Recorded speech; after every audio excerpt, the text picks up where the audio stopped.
Good morning, students. This is Theme 1 Food, Homework Correction and Speaking, Lecture 3. I had given you this exercise yesterday. Exercise A, page number 17. Work out what might be happening in the passage below, then find the imperatives and underline them. Now, when do we use imperatives? In the second person, whenever we talk, we drop you.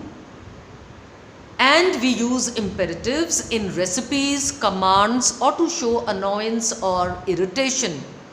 So this is just to revise where we use imperatives. Now let us come to our exercise. Tell him to go home and sort things out first. Otherwise, we'll have to set off without him, muttered Kareem.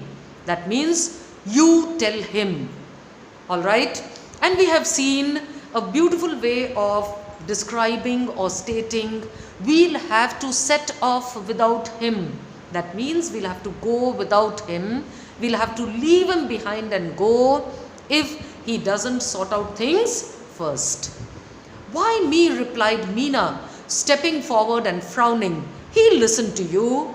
Rubbish. Go on. He will. He always listens to you. Go on means you go on. So you go on and tell him because he always listens to you. And what does she tell him? Just because he is my brother, it doesn't mean he'll listen to me any than he'll listen to you. Go and tell him yourself. That means you go and tell him yourself. Now see another way of describing this nicely. He'll listen to me any than he'll listen to you. That means it means that he will not specially listen to me. He will listen to you just as much as he will listen to me. So whenever you read anything, always take notice of expressions, how things are expressed. Exercise C, page 18. Decide which of the following sentences are imperative sentences and then punctuate them correctly. And what are punctuations? Comma, full stop, question mark, colon, semicolon, inverted commas, open, closed, exclamation mark, etc. Number 1, get moving. You'll miss the train if you don't hurry up.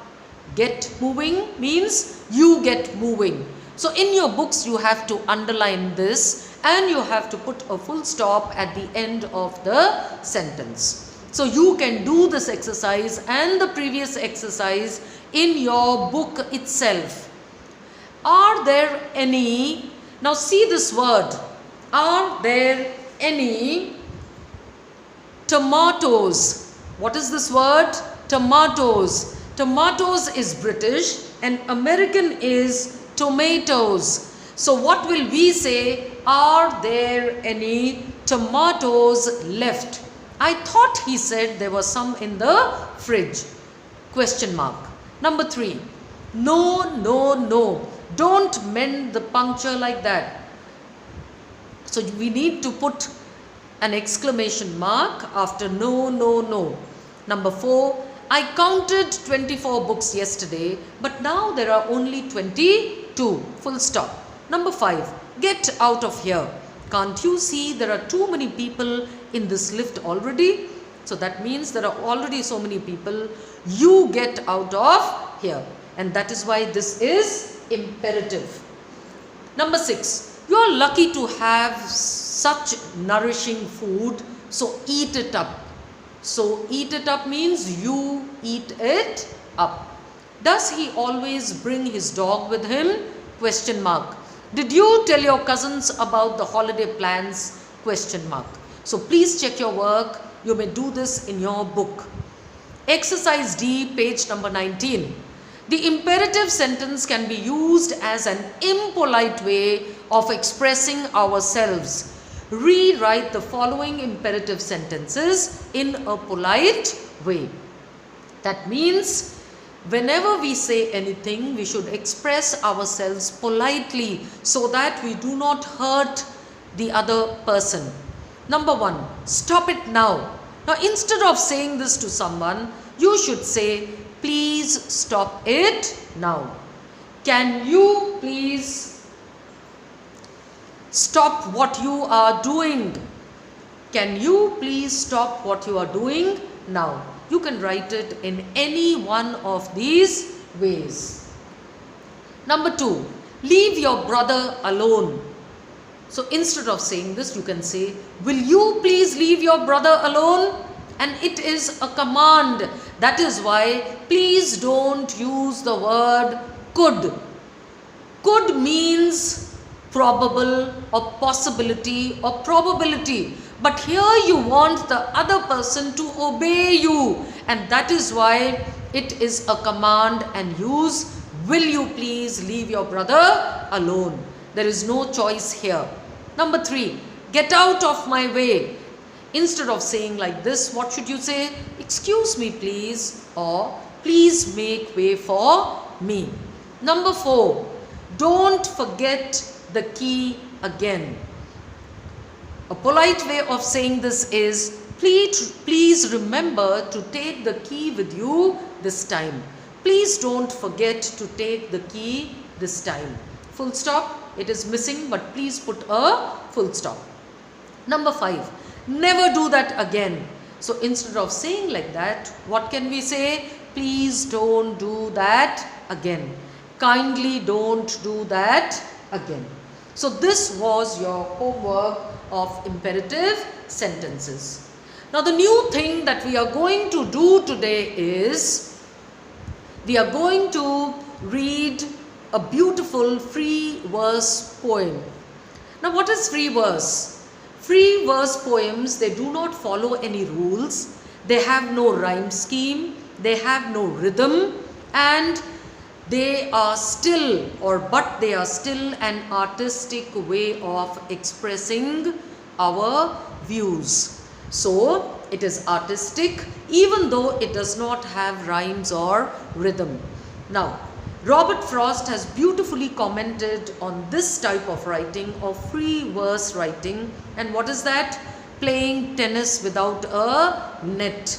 That means having no rules. So without the net, you can hit the ball or play the ball wherever you feel like.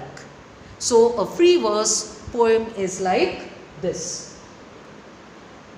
Now in our books, on page number 20, we have this poem, Mr. Khan's Shop, and it has been composed by Fred Sedgwick. Please take note, D is silent. Sedgwick.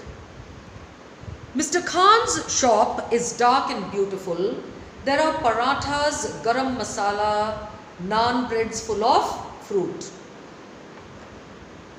There are bhajis, samosas, dal, garlic ground cumin seeds, shiny emerald chilies lie like incendiary bombs. There are bhindi in sacks, aloo to eat with hot puris and mango pickle.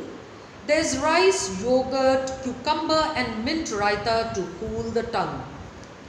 Sometimes you see, where the shop darkens, Mr. Khan, his wife and their children round the table. The smells have come alive. He serves me papadums, smiles, re-enters the talk. Perhaps one day he'll ask me to dine with them. Bhajis, samosas, pakoras, coriander dal. I'll give him this poem. Sit down, young man, he'll say, and eat your words. Now this is a beautiful poem, and now let us just very briefly see what it says or what it means. It means that Mr. Khan's shop is dark, but it is beautiful, and there are a lot of things that are served, parathas, garam masala, naan breads full of fruit. Yes, all these things are served here. There are bhajis, samosa, dal, garlic, ground cumin seeds. We can see cumin seeds here. In Hindi it is called jeera. Yes, and you can see shiny emerald chilies. Can you see emerald? Now emerald is a stone which is used in jewelry. Alright. Now here the poet very nicely compares the chilies to emerald because of the color. And we see these chilies, the same color. And then you see how beautifully he uses a simile here, like. If we remember, in similes we use as or we use like. So he compares these emerald chilies to incendiary bombs. Now what are incendiary bombs? These are bombs. The main objective of these bombs, or they are designed to start a fire. So they are also called a fire bomb. And that is why he compares them to a fire bomb. So when a person eats these chilies or this chili, then it looks as if the fire comes out from all the places, you know, from the mouth, from the ears, and that is why this comparison comes here. Yes? Now there are bhindi in sacks. That means there are a lot of bhindis which are packed in sacks to be used later. Aloo to eat with hot puris. There is mango, pickle, there's rice, there's yogurt. You have a picture of yogurt. In India we call it curd, and it is also yogurt. Same things, but there is a slight difference, and if you have time, please Google the difference between yogurt and curd. Okay, so there is cucumber and mint raita. We see mint leaves. In Hindi we call it pudina, right? So mint raita to cool the tongue. Now sometimes you see where the shop darkens and Mr. Khan and his wife and their children are around their table.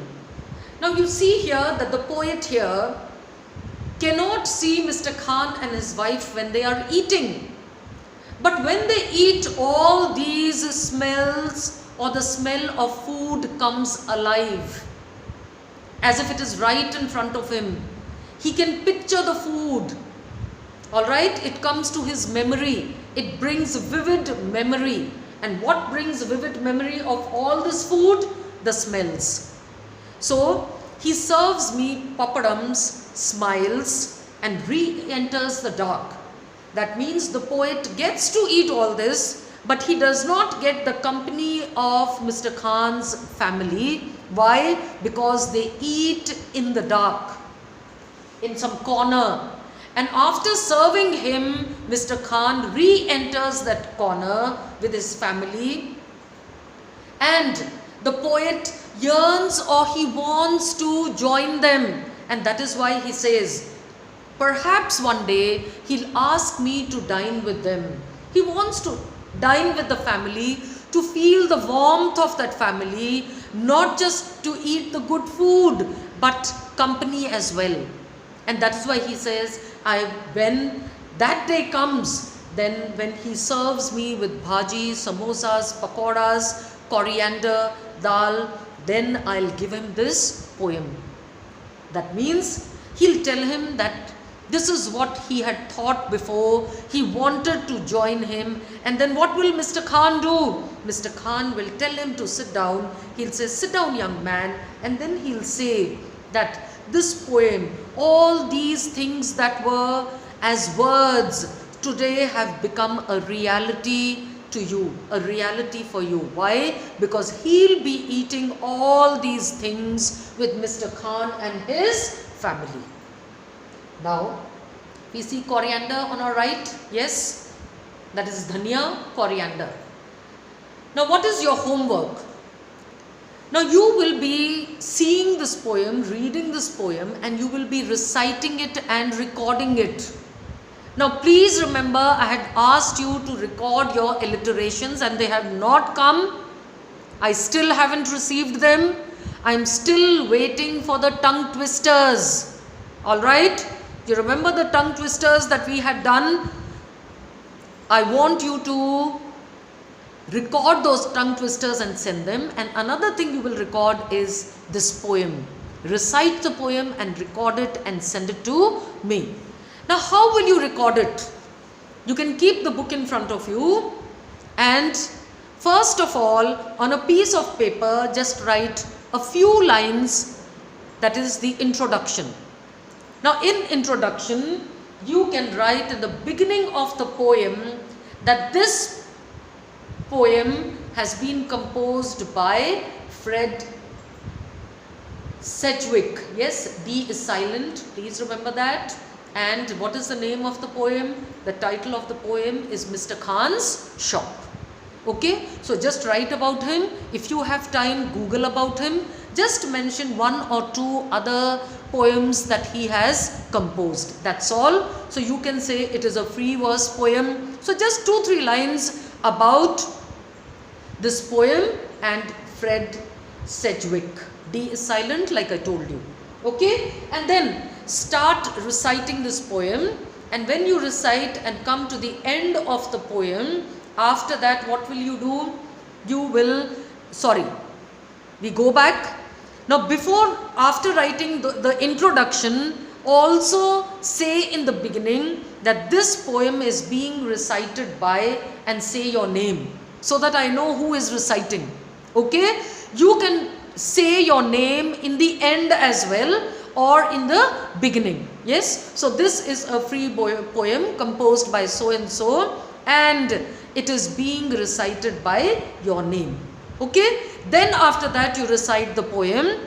Number 3, on a piece of paper, write the summary in short, very short, 5-6 lines. Yes, that the poet, he can smell all these things and he wants to eat with the family. Yes, so write good vocabulary, collect good vocabulary, because he is imagining, he is expecting that one day Mr. Khan will invite him for a meal, and then send the recorded poem to me. Now marks will be awarded for this recitation. So please remember, recitation is for 5 marks, 2.5 marks for alliterations, and 2.5 marks for this poem. And if I don't get both of them, your marks will be automatically reduced, as I have explained. If you have any problem, you can ask me. Thank you.